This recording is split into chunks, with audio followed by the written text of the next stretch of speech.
Hey, what's up, VC? It's Steve again, Harmless Rebel, and this is going to be part 2 of the metal update that I did about a week ago.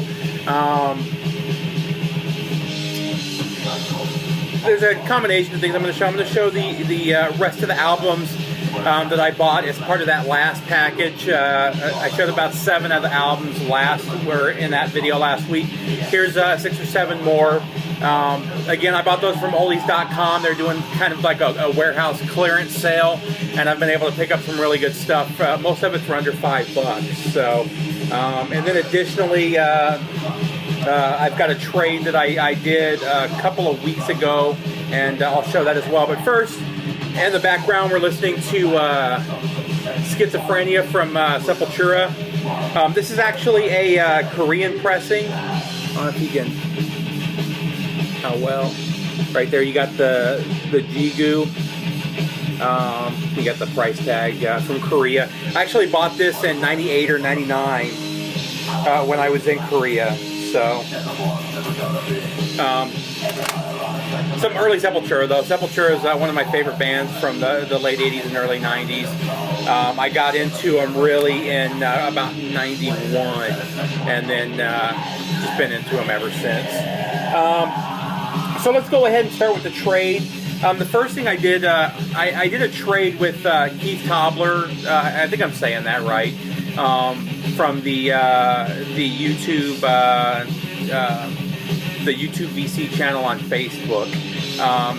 He had posted a bunch of metal albums that he was interested in trading for some rare metal or rare punk. I had a Ramones album. I'm not a big fan of the Ramones. But it goes for a pretty penny. So I traded him for 4 albums. Really good trade in my opinion. So let's show you what we got. First up, Bitch. The Bitch is back. This is the last album that they did under the name Bitch. I think the next album was Betsy, named after the lead vocalist. This is on Metal Blade Records. I don't like it as much as their first album, but it's a really good album from Bitch. If you like their first album, definitely check this one out as well.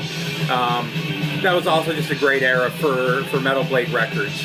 So first we got Bitch. Next up is Wild Dogs. And this is their self-titled album. This is on Aaron, the Metal Theologian's favorite record label, Shrapnel. If you watch his videos, you'll know by far that's his favorite label.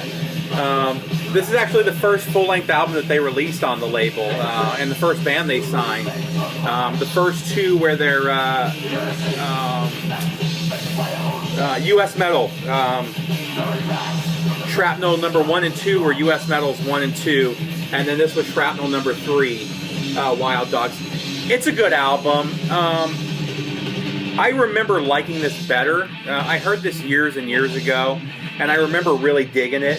I don't want to say it's bad. It's still good. It's still good metal. It's just not as good as I remember it being, and probably not something that I'll listen to very often. I don't want to say that I don't recommend picking it up. If you run across it for a good price, grab it. But it's not something that I would go and seek out personally. But again, I mean, that's just me. It just... didn't hit me that way. Then on the other hand, this was a new one to me as well. I hadn't even heard of this band that I remember, Thrasher's Malia Rage, and this is a kick-ass album. I'm surprised I've never heard of this band. They have a number of albums, including one that just recently came out within the last year or 2. But man, this is just a killer album. It's on Epic. Highly recommended. I'm definitely going to be looking for the rest of their discography pretty soon here. So, Malia Rage. And then last up is Megadeth, Peace Sells, But Who's Buying? I have a repress of this. This is the original U.S. pressing on Combat, so I wanted to grab that as well. And then before we get into the last few albums that I bought from oldies.com, I also wanted to show these. I posted them in the YouTube VC page, or on the Facebook VC page, but I picked up the represses of Corrosion Conformity Deliverance and Corrosion of Conformity Blind. The packaging is nice on these. Let me show this one. Blind is by far my favorite of the COC albums. You got the front cover, the back cover, and then the gatefold is the notes. This one is on clear vinyl, and this one's a double LP. Sorry, let's get that back in there. And these were repressed by Prosthetic Records. Let me get this back in here. Now they did them in 3 colors, each of these. I ordered the most limited of each one. The clear in this one, they are only doing 100. And then show you, I got this one sealed. I don't know if you can see it. It's actually clear red vinyl on this one though. This one is not a gatefold, it's a single album. Was it the gatefold? I'm sorry, it is a gatefold. So here's the deal. Prosthetic Records. That's the 3rd and 4th album that I've bought from Prosthetic Records, and I have problems with the sound quality from all of them. I shouldn't say the sound quality, the production is really good. The remastering is really good. The music itself sounds good. It's the vinyl. There's a lot of noise, a lot of background noise. There's a couple pops in one of the albums. And unfortunately, the other 2 albums that I have from Prosthetic Records are the exact same problems. And those are black vinyl, the other 2. One is Holy Grail, and I can't remember what the other band is. It may be the second Holy Grail. But they're both on black vinyl. I had problems with noise on both of those, so I don't know if it's their handling. I don't know if it's, I mean, it has to be a pressing issue, obviously. So I don't know if it's just the plant that they're sending their stuff out to. But as much as I love those albums, and I do, I love both of those albums, and I will listen to them just because they are albums that I love.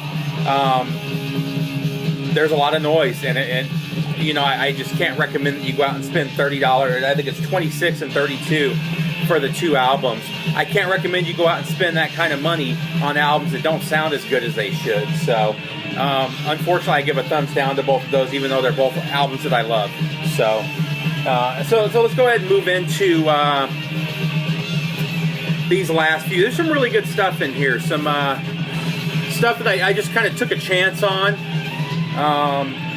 We'll go ahead and start with this. This is a sampler from Medusa Records from 87. It's got Wild Dogs, Obsession, DC LaCroix, Anthem, TSOL, Montrose, Hurricane, and Titan on it. A couple of good songs. Again, it's something I would go and seek out if you run across it. I mean, I think I paid $2 or $3 for this, so it's definitely worth $2 or $3. I've mentioned before I'm not a fan of Anthem. I just mentioned I'm not a huge fan of Wild Dogs. The rest of the songs on here are pretty good though, so definitely worth checking out. Let's see. Next up, we will do. Let's do Mallet Head. Mallet Head's a Boston band. Pretty good sound. Pretty good sound. It's kind of a mix of sounds. The drums are very punk drums. The guitars, it's very metal. And then the vocals, the vocalist reminds me of Billy Idol, like Rebel Yell era Billy Idol. So it's kind of a mix of those 3 sounds. But it works. It works. And let me say, Mallet Head, you can see right here, it's got a couple of the members of Gang Green, which were a punk band from Boston. So, I mean, that's kind of where that punk sound comes from. But I don't want to really call it a punk album. It's definitely got that metal feel to it. The guitar is definitely metal. Side 2 of this album kicks ass. Side 1 is good, but side 2 was really what stood out to me. This is an album I would recommend getting if you run across. So again, that was Mallet Head.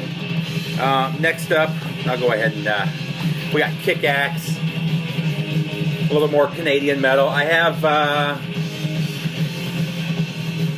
I think I have all. So this will be the first 3 that I have now, because this is their 3rd album, Rock the World. If you're not familiar with Kick-Axe, they're melodic hard rock, metal. This one it's not as heavy as their earlier ones. It wants to be. You can feel it. You know, it just doesn't get there. You know, they do a cover of The Chain from Fleetwood Mac on here. It is a good album. I really like Kick-Axe. This is definitely not as hard or as heavy as their first 2 albums, but it's still definitely a good album and definitely worth having in the collection. Next up, this is a funny one.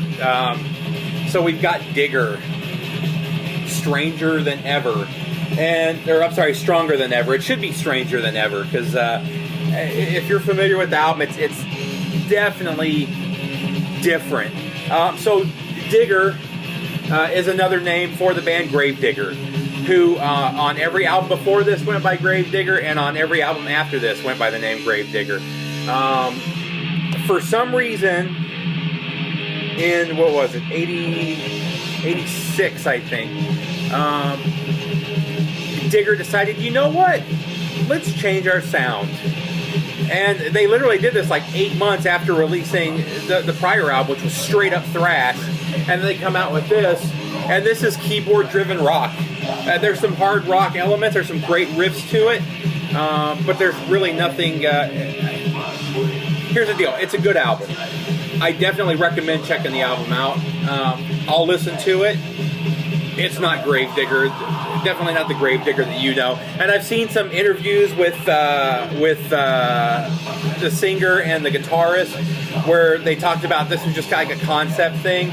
But then some other stuff that I see from the time tells me that it wasn't. They really did change their sound, decided to go another direction, and it just didn't work out for them. And they didn't put out albums for years after this. I think it was a good decade before they put out another album under the name Gravedigger. And their Gravedigger albums have kicked ass ever since, you know.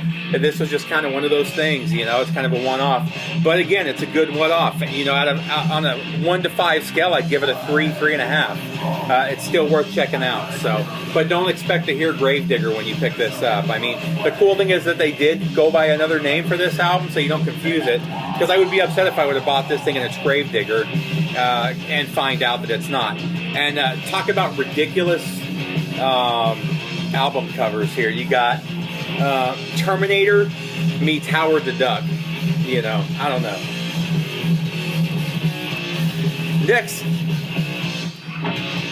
Next up, you got STM, Aggression. This is a really good album. This is a crossover thrash. If you're familiar with,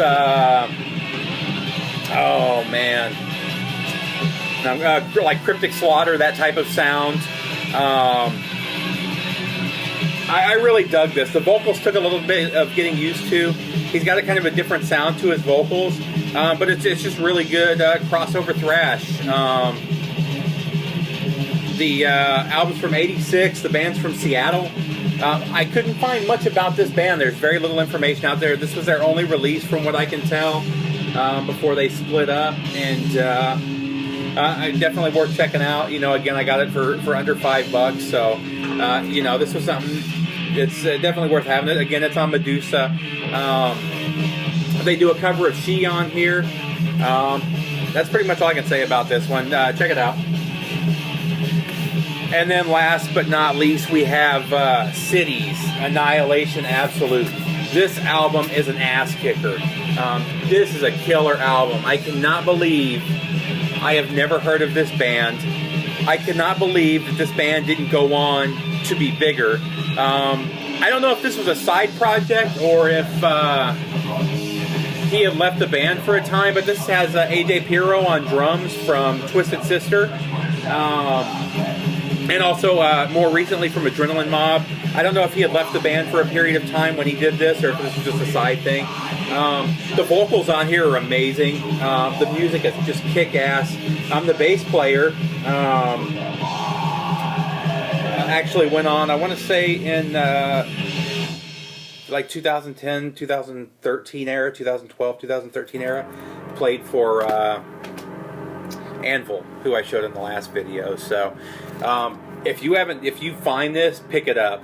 This is one that I would definitely seek out if you're into metal. I mean, this album, it just kicks ass. I mean, it's just it's that traditional, kind of a traditional metal sound. It's just it's awesome. I highly recommend this one. Of everything I showed today, this is the one that I would recommend the most. That's how good it is. That's it, VC. It's been about a week since I did an update. I wanted to throw one out real quick. Also, I've gotten a lot of requests to do more album reviews.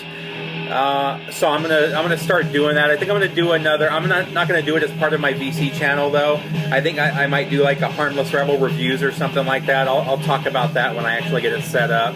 I've actually already reported a couple of reviews that I'll post on there of albums that have just come out within the last few weeks. Actually, one of them comes out in a few days officially.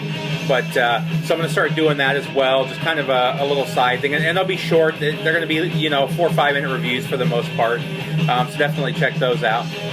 That's pretty much it, guys. For those of you here in the U.S., have a great Thanksgiving tomorrow. For everybody else, have a good one, and I'll talk to you soon. Take care, VC.